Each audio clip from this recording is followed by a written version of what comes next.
সরকারের রোডম্যাপ বা যেটি মনে হচ্ছে রোডম্যাপ সেটিতে আপনি সন্তুষ্ট কিনা?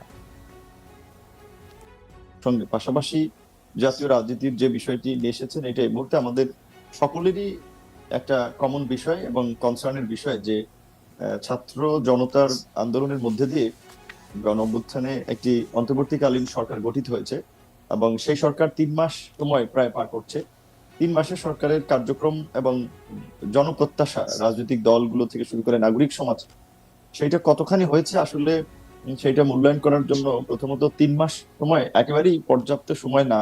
দেশের অর্থনীতি, সামাজিক ব্যবস্থা, বিচার ব্যবস্থা, প্রশাসনিক ব্যবস্থা গত 1.5 দশকে যেভাবে আসলে পুরো রাষ্ট্র কাঠামোকে একদলীয় শাসন ব্যবস্থায় রূপ দিয়ে কার্যত ভেঙে ফেলা হয়েছে বা ধ্বংস করা হয়েছে, সেখান থেকে ঠিক করতে, এই রাষ্ট্র কাঠামোকে ঠিক করতে একটু সময়ের প্রয়োজন। যার ফলে 3 মাসের মধ্যে সরকারের খুব বড় কোনো সাফল্য কিংবা সরকারের সফলতার মূল্যায়ন করাটা একটু ডিফিকাল্ট।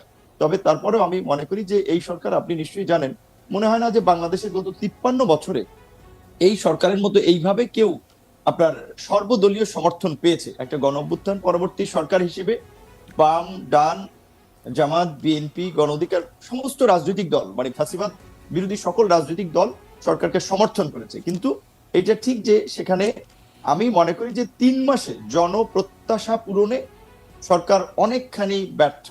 জন আকাঙ্ক্ষাকে ধারণ করে সরকার সামনে আগাতে পারছে না, যার ফলাফল হচ্ছে আপনি গত কিন্তু কিন্তু জনাব নূর, মানে ভোট ছাড়া, মানে নির্বাচন ছাড়া জন আকাঙ্ক্ষা বোঝার কি কোনো কায়দা আছে? মানে আপনি এটা ঠিকই বলেছেন যে অনেক ধরনের জায়গা থেকে, নানা ধরনের বিপরীতার্থিক জায়গা থেকে এই সরকার সমর্থন পেয়েছে বটে, কিন্তু সরকার যারা পরিচালনা করছেন তারা জন আকাঙ্ক্ষা কি করে বুঝবেন? মানে তাদের তো জন আকাঙ্ক্ষা বোঝার কোনো উপায় তো তাদের মধ্যে নাই। তার ফলে আমরা যেটা দেখছি, যখন এই সরকারের যার যেইটা মনে হচ্ছে তারা সেইভাবেই আসলে কাজ করতে করছেন, প্রতিক্রিয়া জানাচ্ছেন। মানে তাদের যখন যেটা মনে হচ্ছে, সেটা ভালো খারাপ উদ্দেশ্য নিয়ে আমি প্রশ্ন তুলছি না, আমি প্রশ্ন তুলছি হচ্ছে যে জন আকাঙ্ক্ষা বোঝার কোনো ক্ষমতা এই সরকারের রয়েছে কিনা, বা এই সরকার যারা পরিচালনা করছে তারা রয়েছে কিনা। হ্যাঁ, প্রোগ্রামের ব্যাকগ্রাউন্ডে বোধহয় কিছু মানুষের কনভারসেশন শব্দ আসছে, এটা আমাদের টেকনিক্যাল। আমি বলি প্রোগ্রামের ব্যাকগ্রাউন্ডে মানে শব্দ আসছে, কারণ হচ্ছে যে আমি আপনি সেই শব্দ শুনতে পাচ্ছি, সেটি হচ্ছে যে কারণ হচ্ছে যে আমাদের প্রফেসর নিত্রা উনি এইমাত্র এসে আমাদের সাথে যুক্ত হয়েছেন, তার মাইক আসলে টেস্ট করা হচ্ছে। মানে লাইভ অনুষ্ঠানে আসলে মাইক টেস্ট করতে হয়, একটু সময় লাগে, কিন্তু প্রফেসর নিত্রা একটু পরে এসেছেন। আমরা আমাদের আরেকজন আলোচক ঢাকা বিশ্ববিদ্যালয়ের সম্মানিত শিক্ষক, বিশেষ করে আমরা এই জনাব নুরুল নূর, আমি যেটা বলছিলাম 2018 সালে, জনাব নূর, আমি যেটা বলছিলাম যে আপনি বলছেন যে আকাঙ্ক্ষা, জন আকাঙ্ক্ষা বোঝার কোন উপায় সরকার আছে কিনা? জি, রাইট।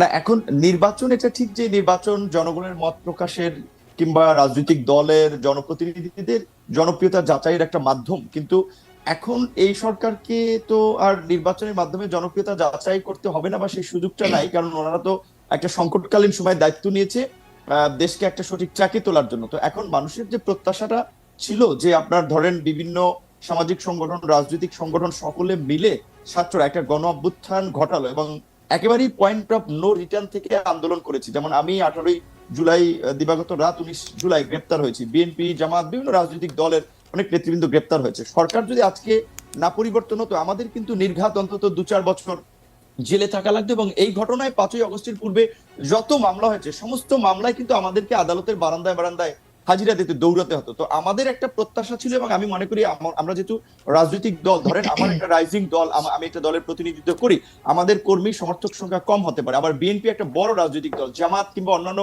বামপন্থী রাজনৈতিক দল একটা বড় রাজনৈতিক দল। তো এই রাজনৈতিক দলগুলোর বা নেতা কর্মী এবং সাধারণ মানুষের একটা প্রত্যাশা ছিল যে জাতীয় সংকট থেকে উত্তরণে সরকার আন্দোলনকারী অংশীজনদের নিয়ে, এবং যারা গত 15 বছরে বাংলাদেশের জনগণের পক্ষে কথা বলেছে, অবস্থান নিয়েছে, তাদেরকে নিয়ে একটা জাতীয় সরকার করবে বা জাতীয় ঐক্যমতের সরকার করবে, যেই সরকারের মাধ্যমে রাষ্ট্রের যে আমরা এই যে কাঠামোগত পরিবর্তনের কথা বলছি, ফ্যাসিবাদী কাঠামোর বিলোপ করে নতুন একটা রাজনৈতিক বন্দোবস্ত, নতুন রাষ্ট্র ব্যবস্থার দিকে যাওয়া, সেই দিকে সরকার হাঁটবেন। প্রথমে সরকার গঠনে সরকার মানুষকে হতাশ করেছে যে কিছু একেবারেই আন্দোলনের অংশীজনদের আমি মনে করি যে বাদ দিয়ে শুধুমাত্র একটা অংশ অর্থাৎ ছাত্রদেরকে প্রাধান্য দিয়ে আর তাদের মন মতো করে সরকারের কাঠামোটা বা সরকারটা গঠন করেছে, সেখানে মানুষের একটা বড় ধরনের হতাশা বা ধাক্কা তৈরি হয়েছে। দ্বিতীয়ত, সরকারের 3 মাসের কর্মকাণ্ডে আমরা দোদুল্যমান অবস্থা লক্ষ্য করেছি।